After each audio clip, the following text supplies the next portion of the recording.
Let us all remember that we are the most holy presence of God. In the name of the Father, of the Son, of the Holy Spirit. Amen. Hail Mary, full of grace, the Lord is with you. Blessed are you among women, and blessed is the fruit of thy womb, Jesus. Holy Mary, Mother of God, pray for us sinners, now at the hour of our death. Amen. I will continue, O my God, to do all my actions for the love of you. Amen. Our Lady of the Holy Rosary, pray for us. Saint John Baptist de la Salle, pray for us. Live Jesus in our hearts forever. In the name of the Father, of the Son, of the Holy Spirit. Amen. All right. So we're going to discuss our last topic for this semester. All right. It's going to be African literature and other literary genres. So today we're going to describe African literature, prose, and African poetry, explain the themes and characteristics of African literature, differentiate genre fiction, emerging literary genres, electronic literature, graphic literature from one another, and analyze and discuss an given text of genre fictions, emerging literary genres, electronic literature, or graphic literature. So let's start discussing the African literature. All right. Okay, one moment. Okay, so geographically, Africa is the second largest continent at almost 12 million square miles.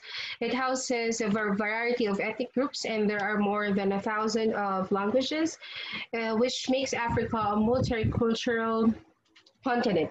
One of its earliest civilizations is that of Egypt, which was established more than 5,000 years ago. This civilization sprang in the lands beside the Nile River, as it had different ethnic groups. It also has various religious systems, many of which are polytheistic with a supreme god and other lesser gods and deities. Ancient Africans also believed in and prayed to ancestral spirits. With the onset of foreign trade and cultural exchanges, Christianity was brought to Ethiopia in the early 4th century, while Islam came to northern Africa in the early 7th century. This affected the outlook and perspectives of people in Africa. So, characteristics of traditional African music, as well as its own style of music. So these are polyrhythmic, which is about African music, featured complex, interlocking, and contrasting rhythms that are achieved by striking bells, clapping hands, beating drums, stomping feet, or other instruments. So used in traditional African music, including gongs, harp type instruments, flutes, and types of xylophone, and among others. And also you have this call and response. Okay, this refers to the act of having a chorus repeat a lead singer's words in response. The primitive African people love to perform ritualistic dances. These dances are often witnessed in important occasions, like, for example, events in the agricultural year, rituals in the mark rites of passage, or ceremonies of dark societies, and healing the sick. So the oral literature, unlike Western cultures, that are associated with advanced forms of writing, African literature is oral in nature, meaning it has to be recited and even performed. Literature is not accessed through books, but through storytellers who pass on epics, poems, and narratives from their memory. And this is why, in discussing African literature, it is natural to discuss dance, music, and other performances. In Western Africa, the griot is a learned story telling. All right, it's a literature which has been handed down for the oral culture for more than 4,000 years. All right, so griots accompany their stories with music. It takes much effort and training, a long time. All right, so features of traditional African storytelling. First, it is a communal experience. As such, everybody belonging to a traditional African societies take part in storytelling. Even the listeners or the audience plays a vital role as they participate and make the storytelling interactive. There's also such thing as repetition, which is important for the storytelling. The storyteller may repeat stanzas, words, phrases, and the audience may repeat those words back to the storyteller. As well, when doing call and response, this act of repetition makes it easy to understand the stories as well as as remembering them. And storytelling fulfills the purposes beyond being just a form of entertainment. It is a way for Africans to enrich their cultures as well as pass it on. Through storytelling, they are able to keep traditions alive, teach the youth about the codes of conduct and maintaining or the social order. And then the tone is a vital part of the storytelling. The way the speaker says a word, all right, statement affects its meaning, such as something like that you want to say something important and what is said and when doing this African storytelling. In prose, okay, it's systematic. In other words, so it's organized, and it is to narrate social memories such as rules and history. So it's centered on people, animals, histories. For example, narratives like the plot. Like for example, it focuses on a large animal tricked by a small ones, and it's called trickster stories. All right. Sometimes, for example, another plot focuses on an attacker, like for example, a snake or crocodile was trying to deceive its rescuer, like for example, a white man or a rat or a child. And then, but instead, it outsmarted the third character. So the third character, like for example, is a spider or a hare or a jackal, right? The third character falls the attacker into a trap. So the empires and societies that contributed into the enrichment of the African prose are Egypt, Old Ghana, and Old Mali. All right. So Egypt is a vibrant and strong empire, right? And those Egyptians influenced African prose by writing of the myths and by honoring the gods.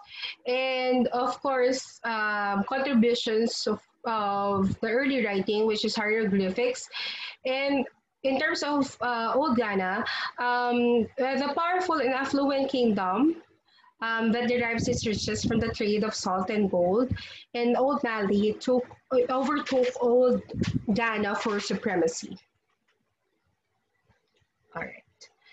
And empires, we have another other empires, which are Songhai, Timbuktu, and Fasa and Aksum. Okay, so this also affected or contributed to the enrichment of prose.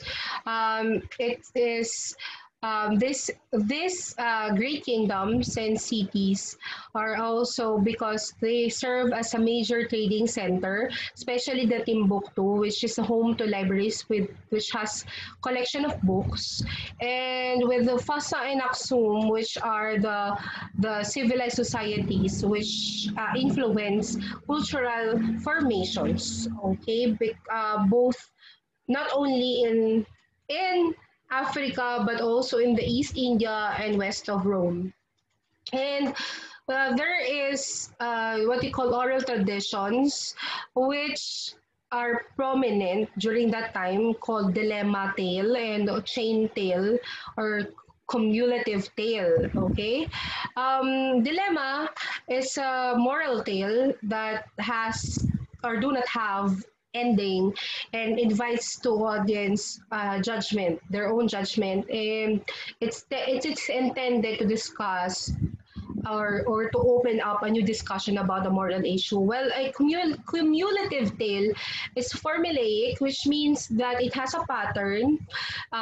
It's kind of story, main character dialogue, action is going to be repeated, and it often contains hilarious messages, a form of jokes and witty statements. So there are other literary devices which are prominent. There are literary devices, parallelism, personification, metaphor, alliteration. We also have rhymes, and other literary devices are epithet, all right, apostrophe, omniscient, sorry, point of view, which is of course about the narrator is aware of the character's thoughts and feelings.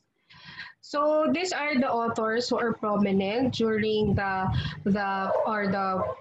significant or have or had the significant contributions or given or contributed, sorry, to the African prose. Joseph Ephraim, Casely Hayford, Herbert Isaac, Ernest Dolmo, and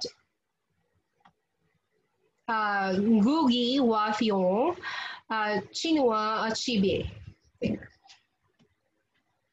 So there are also, of course, five major languages families in the African poetry, which are Afro-Asiatic language, click languages. Okay, sorry, it's Niger or Niger Congo languages, Sudanic languages, Austronesian languages, African poets. All right. So these are the writers. Poets or writers before. Leopold Sédar Senghor, Wole Soyinka, Nadine Gordimer, and John Pepper Clark. These are the themes of modern African literature. Most of the writings is about the past and present of Africa, which is about history, the tradition and the modernity, the indigenous and foreign. It's a clash between individualism and community, socialism and capitalism, development and self-reliance, and Africanity and humanity. So there. So we're going to go on our second part, which is genre fiction. Okay, so we're going to discuss. We're done with the other literature. We're done with European, American, Latin American, and also African, right? So now we're here. So we're going to start, of course, with what is genre, right? So, of course, each one of us has this kind of book that you want to share with your friends, right? Some of you may like fantasy, horror, maybe you like adventure or romance stories or novels, right? These are genres. Okay, the dictionary meaning of genre is that it is a category of artistic composition, as in like music or literature. So it has this form, this style or subject matter. So genre fiction, or what you call it, or popular category or formula fiction is in different references. So it focuses more on emotions. Its main purpose is to evoke the reader's feelings, since the writer's main goal is to entertain the reader. So genre fiction is typically characterized by lengthy dialogues, identifiable characters, and fast-paced plots. A book does not necessarily have to belong to one specific genre. It can belong, of course, to different genre. All right, what we call multi-genre. So these are, of course, like I told you, these are the different genres of popular fiction. Okay, so if we're going to start with, of course, adventure, I guess you know a lot of books which are in terms like is under this genre. It focuses on action, adventure, right? It has this conflict, man versus nature, Or maybe classic examples would be The Lord of the Rings, right? Um, the Adventures of Huckleberry Finn. What else? Tom Sawyer or Moby Dick, right?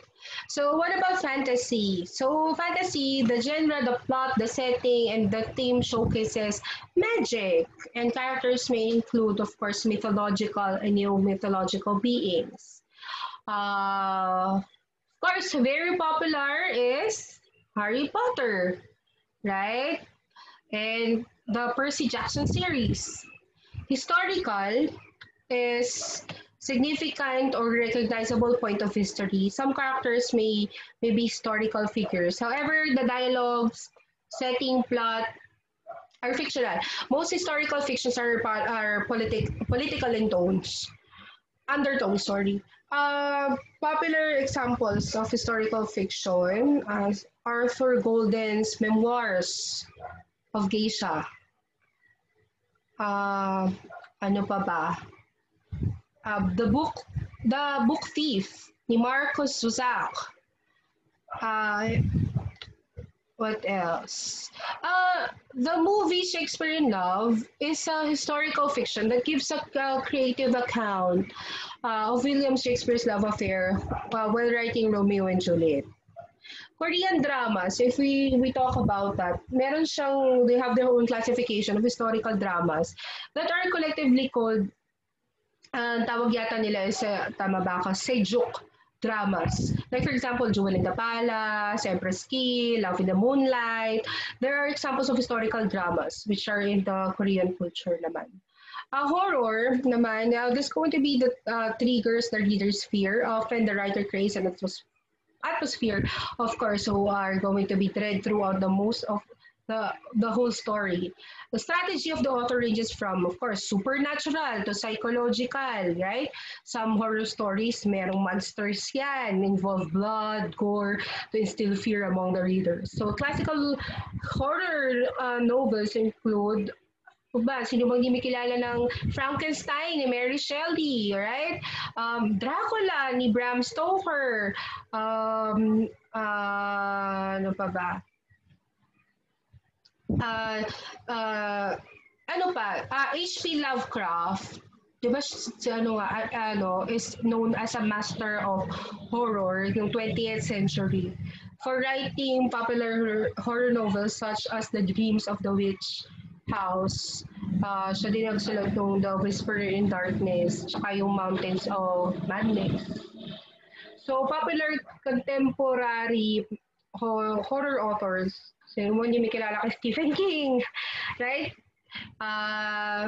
Sino pa ba? Si Peter Straub, tsaka si Dean Koontz.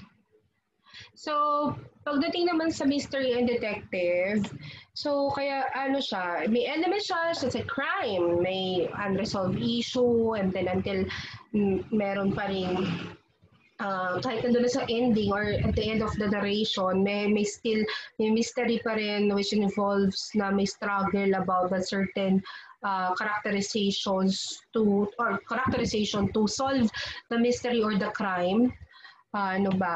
Classic mystery fiction, si Sir Arthur Conan Doyle's yung Sherlock Holmes series. Diba? Pero pa nagbasa ako nito dati, Hardy Boys, yung Edward kay Stratemeyer, and then Nancy Drew.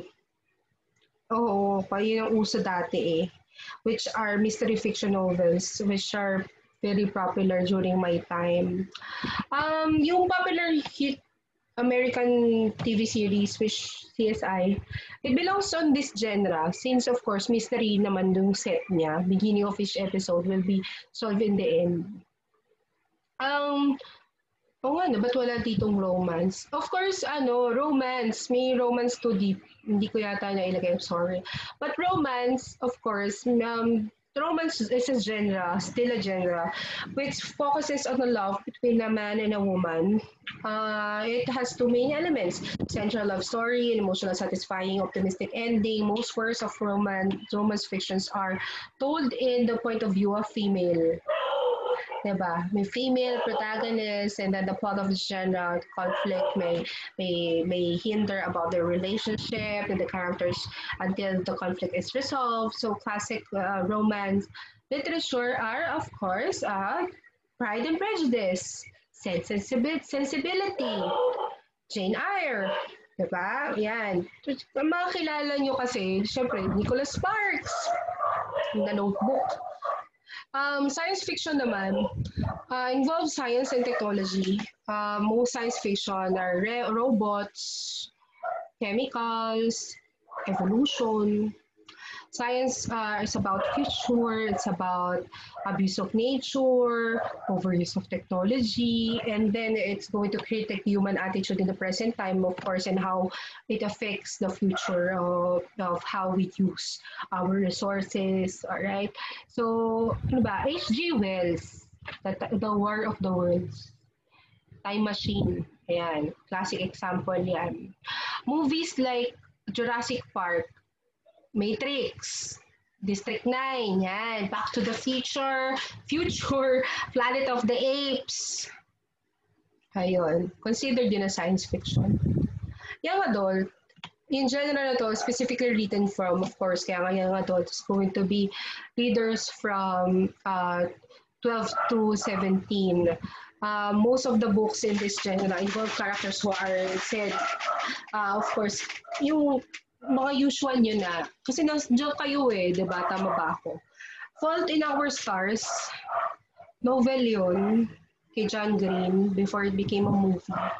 Hunger Games, although para siyang,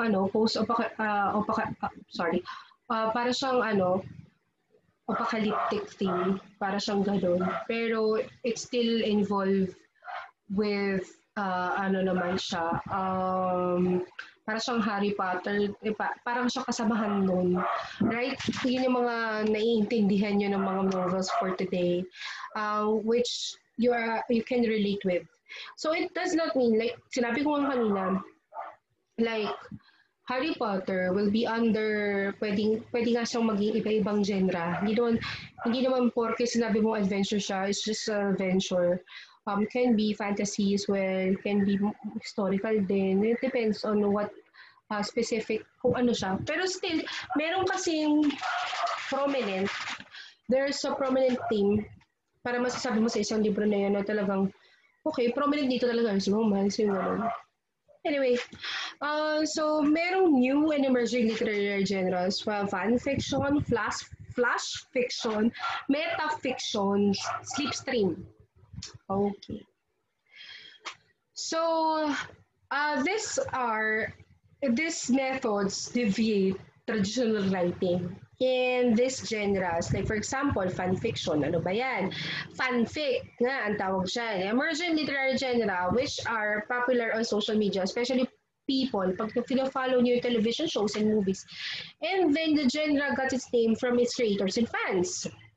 So, most works of fan fiction are free. Diba? Nasa ano yan ina-upload nyo siya, of course, sa mga, ang tawag dito, social media accounts and for other, anong tawag dyan, mga free reading na applications that you have, right? So, in the Philippines, nandito yung Wattpad, diba? So, I admit, nandun din ako. I'm not necessarily yung talagang Wattpad, talagang sobrang reader. I've read not a lot, but a few. But I started talagang career yung sasabihin ko. Pero I started writing at Wattpad, itong new normal. And yun. And I can see a lot of fan fiction dun. Lalo na especially kapag ginagamit nila yung mga names ng actresses and actors that they like. Ayun. So most of the works are of course, ano ba, meron pa hindi lang naman Wattpad eh. Meron pang Kotev, Kindle, 'di ba? Kaso nga lang, ang issue dito is yung copyright infringement because sometimes they use the same setting, the same characters of the original book. And syempre, yung real life celebrities, maybe baka mag-start yung rumor about the celebrity. So most of the fan fiction is have their pseudonyms. Sila ba pakilala? Okay. So flash fiction. Sa flash fiction naman, collective term for stories or narratives that have approximately 1,000 words or fewer. So flash fiction, meron siyang minimal or complete lack of exposition. And it uses deliberate, purposeful, and inventive language and rhythm to create experience. Okay, halimbawa, si Abdon Valdez Jr., who won the 31st National Book Awards para sa fan fiction, yung Kislap. Ayun. Tas metafiction, fiction about fiction. Yung author, the narrator of the main character directly speaks to the reader. The reader also plays a part of the story. And then some examples are katulad no Sophie's World, The Name of the Rose, Slipstream, considered as a fan fiction of strangeness, is non-realistic, so it crosses on science fiction, medyo fantasy, and then naging mainstream literary fiction. So kaya nga siya slipstream, employ elements siya ng surreal pero anti-reality. Like for example, Stranger Things Happen, ni Kelly Link, Neverwhere, ni Neil Gaiman. O katulad lalo ni ang magaling dyan ay syempre si Haruki Murakami. Right? Try yung basahin yung The Wind Up, Bird Chronicle. Ayun, slipstream. So, for electronic and graphic literature, kaya nga tinatawag siyang ELIT, defined as collective term for literary works which has the advantage of capabilities of context, which is network on computer. So kasi, syempre, because most of what's happening is that if you don't have money to publish your work, right?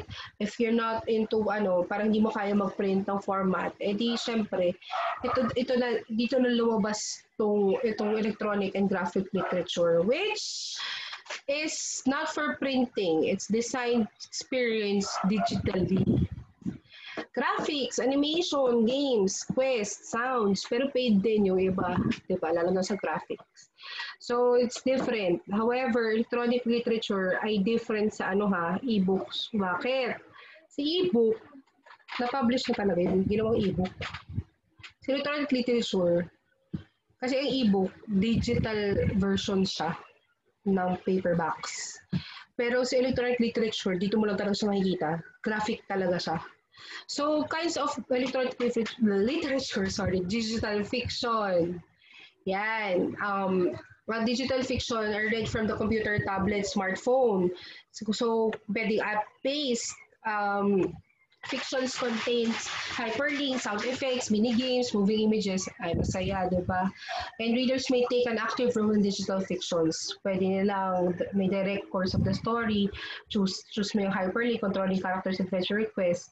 So, meron tayong tinatawag na hypertext fiction, which yun nga, non-linear, reader-centered. The readers are provided with different links in the story, thereby deciding on what order to read the passages of the story, choosing how the stories will pan out.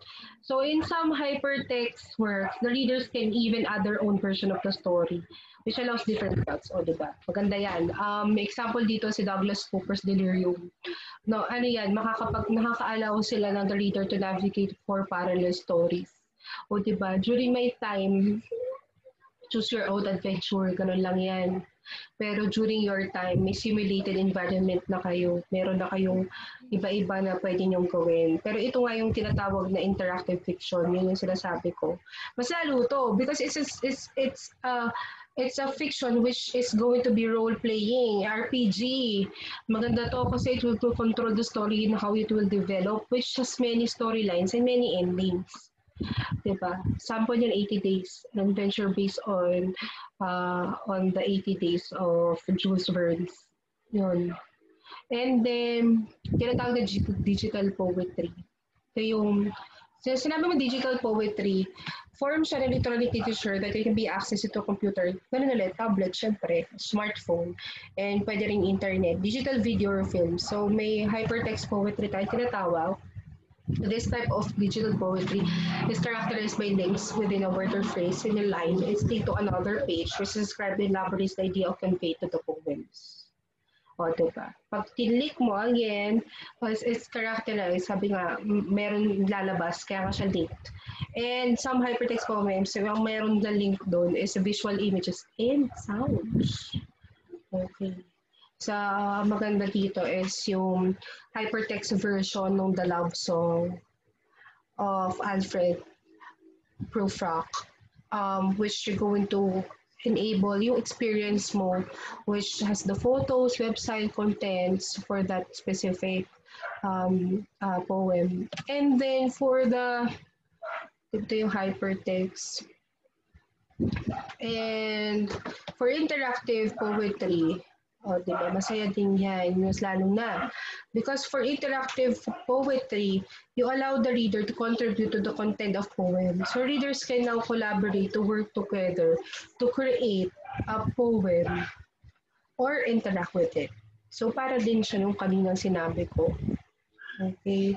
So ito dito, ang example dito is yung yung Jabberwocky engine. Yung site na nakakapag-allow ng visitor to create neologisms or invented word or phrase. Kaya tawag na rin tayong code poetry. Yung code poetry na programming language, C++, tsaka Java, HTML yung ginagamit. That is not in reality executable. For example, yung Kenny Brown's creation, it mimics the start of our solar system by using rule sets and variables found in the coding. And visual or content poetry, ito yung presentation to enhance the meaning of the poem. Simply put, yung the layout or how the words, lines, verses are placed and shown is as important as the content. Some examples of visual content poetry, yung kay Lewis Carroll's The Mouse Tale, and George Herbert's Easter Wings, tsaka yung kay yung The Silence, Silence, kay Eugene Gomrier. Ang kinetic poetry uses, kaya nga siya kinesthesia. So it's a literary device that describes the action or movement of a person or of an object. So this is about technology. So that the use of technology for the more visual expressions in their works that employs the use of kinetic typography, moving text, elaborate expressions, so may emotion, may thought. So produce siya in videos, most of it. So a current example of this is yung meron daw, may Australian group ang tawag doon is yung, yung 313 RGB, where one stands in front of the screen and moves words with one yung moves words with use of one's hands. Ayun. So, itong graphic literature, is called sequential storytelling, which the term has to come encompass not the works of fiction, but also autobiographical narratives fiction, non-fiction, and even poetry. So it comes with different genre. So pwede naman yan maging horror, historical fiction, romance, science fiction, right? So yung Japanese manga, sample yan ng graphic literature. Marami yan followers. Diba? Baka kayo din ay reader ng Japanese manga. And this type is famous in, like for example, yung historical fiction ni Rurouni Kenshin. Nag-drawing is, yung illustrator is si Nobuhiro Watsuki. It's about a farmer swordsman that has changed ways. Meron din yung Death Note. Yung marami yan. Kasi hindi na movie yung Death Note. Kilala rin siya. Si Tsugumi Oba. Ang nag-illustrate is si Takeshi Obata. Right? It's about death notes or notebooks from the underworld.